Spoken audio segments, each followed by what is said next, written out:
Nagpaalala si Police Brigadier General Hansel Marantaan, ang Director ng PNP Highway Patrol Group sa publiko sa paglaganap ng mga vehicle scam ngayong Yuletide season, kabilang ang talon kasa, assume balance at rentangay na nagdudulot ng malalaking perwisyong pinansyal sa mga biktima. Ayon kay Police Brigadier General Marantaan, na-recover ng kanyang mga tauhan ang 11 pang sasakyan at motorsiklo na nakuha umano sa pamamagitan ng pandaraya at panluloko.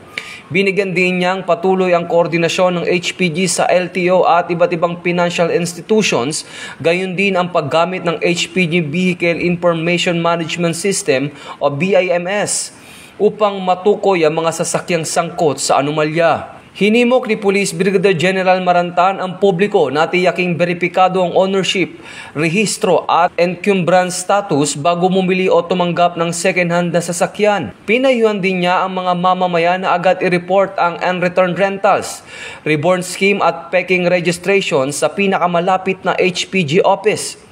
Sa kasalukuyan, 8 nakaw na sasakyan ang naibalik ng HPG sa kanilang operasyon kaugnay na pagpapatupad ng RA 4136 o the Land Transportation and Traffic Code and intensified anti-car theft operation nitong Miyerkules nakaraang linggo. Ito ang bagong PNP para sa bagong Pilipinas, serbisyong mabilis, tapat at nararamdaman.